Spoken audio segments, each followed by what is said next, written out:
Les premiers ressortissants français évacués du Niger sont arrivés à Paris dans la nuit de mardi à mercredi. D'autres devraient suivre dans la journée. Une comparution préliminaire ce jeudi devant un tribunal fédéral de Washington pour l'affaire du Capitole, une troisième affaire au pénal pour Donald Trump. Des dizaines de milliers de pèlerins ont assisté mardi soir à la messe d'ouverture des Journées mondiales de la jeunesse à Lisbonne. Alerte rouge levée à Pékin après le passage du typhon Doksuri qui a fait au moins 20 morts, mais un autre typhon s'approche désormais des côtes orientales du pays.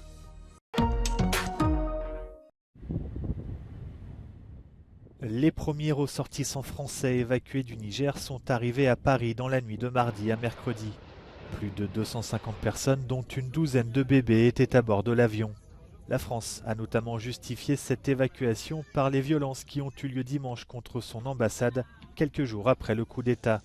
Une délégation de la CEDEAO pourrait-elle se rendre au Niger ce mercredi?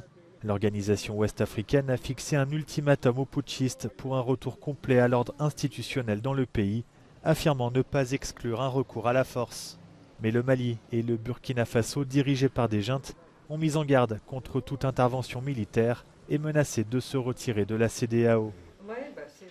Le Premier ministre du gouvernement nigérien déchu, bloqué à l'extérieur du pays, a lancé un appel à la communauté internationale.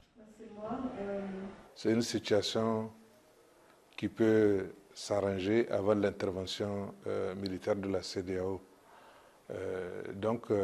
Moi je suis optimiste par rapport à cela. D'abord du fait que nous avons un président qui certes est en otage, mais un président qui a le moral et qui effectivement est prêt à affronter la situation telle qu'elle se présente. Mais aussi les auteurs de coups d'État ont dit qu'ils sont des patriotes. Toujours retenu dans sa résidence, Mohamed Bazoum a été vu pour la première fois depuis le coup d'État sur une photo aux côtés du président tchadien qui s'est déplacé au Niger pour une mission de médiation. Ce dernier s'est également entretenu avec le chef de la junte, le général Abdourahmane Tiani.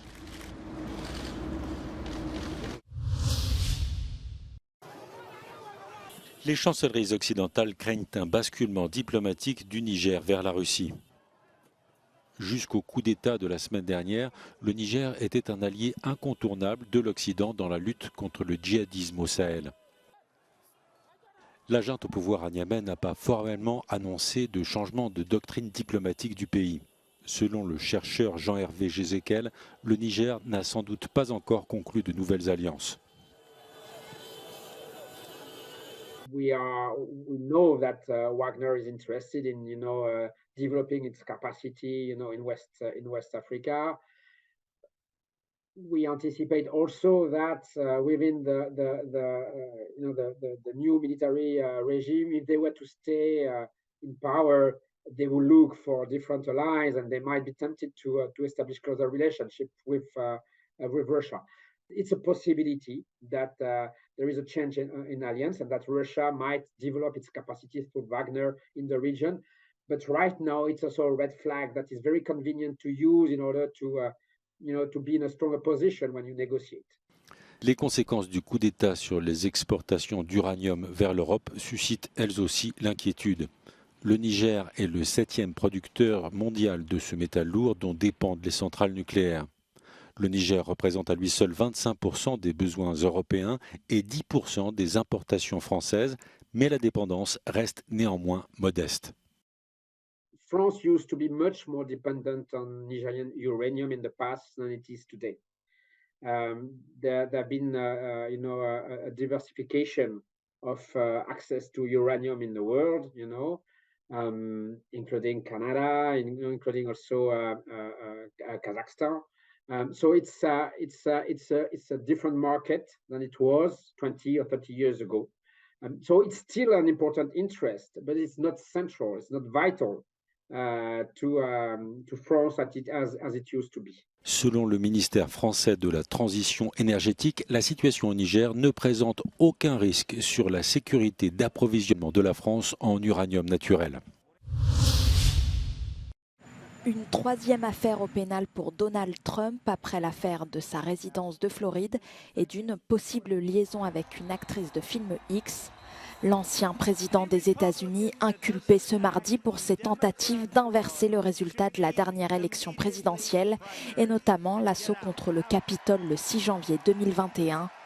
Dans un document de 45 pages, le procureur y détaille le projet criminel de Donald Trump, lancé selon lui quelques jours après sa défaite de novembre 2020. Un épisode pour lequel il est accusé de complot à l'encontre de l'État américain, entrave à une procédure officielle et atteinte aux droits électoraux par le procureur spécial qui veut un procès sans délai. In this case, my office will seek a speedy trial so that our evidence can be tested in court and judged by a jury of citizens. In the meantime, I must emphasize that the indictment is only an allegation and that the defendant must be presumed innocent until proven guilty beyond a reasonable doubt in a court of law.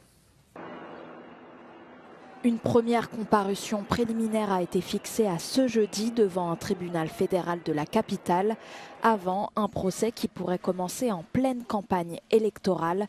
Donald Trump, qui accuse d'ailleurs le procureur spécial de vouloir entraver sa course à la Maison-Blanche en 2024. Le pape François est arrivé à Lisbonne mercredi en fin de matinée pour participer aux Journées mondiales de la jeunesse, le plus grand rassemblement catholique. Le souverain pontife de 86 ans a été accueilli par le président portugais Marcelo Rebelo de Sousa. Avec pas moins de 11 discours et une vingtaine de rendez-vous en 5 jours, le programme du pape s'annonce chargé. Il pourrait s'entretenir avec des victimes d'agressions sexuelles commises par des membres du clergé, 6 mois après la publication d'un rapport choc au Portugal.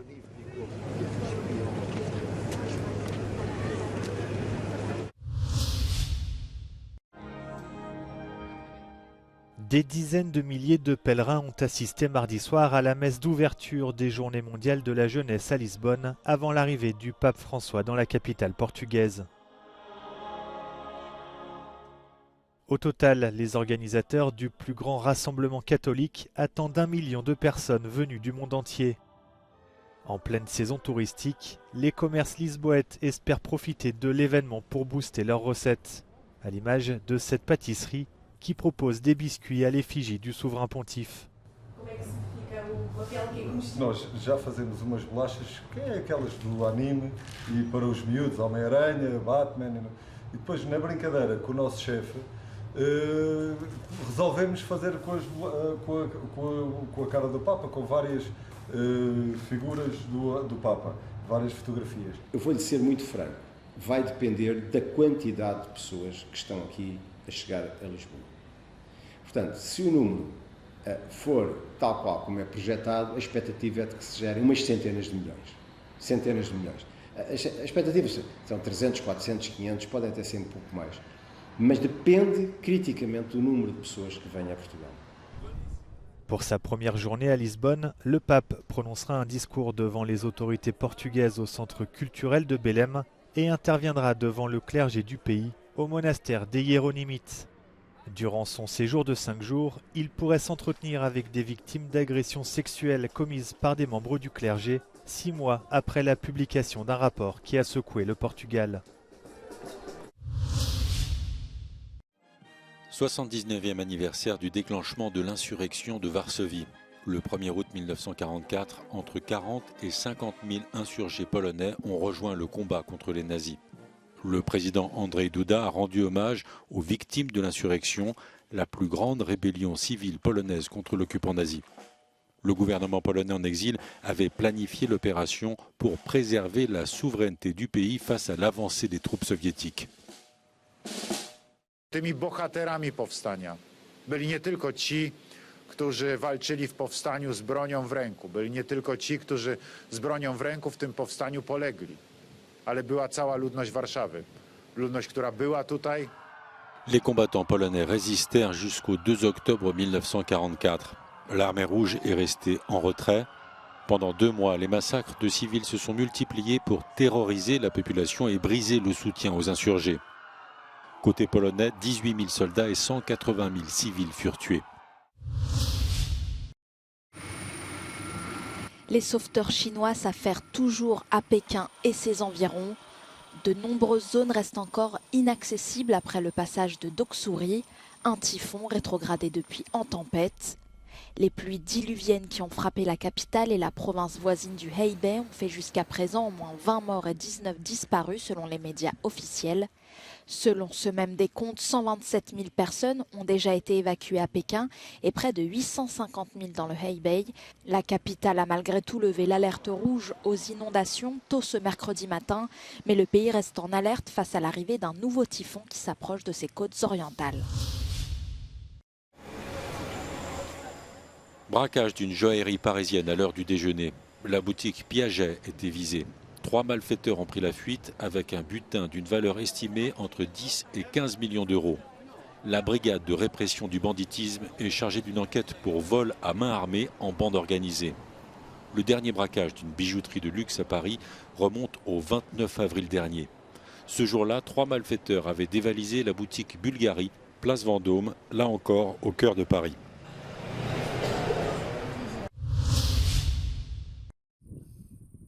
Une lune particulièrement éblouissante la nuit dernière, c'est une super lune qui a illuminé notre ciel comme ici à Athènes et un peu partout sur le globe.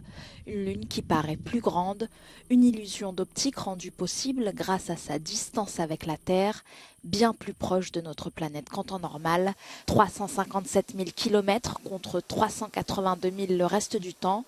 2 autres superlunes seront visibles cet été, le 31 août et le 20 septembre prochain.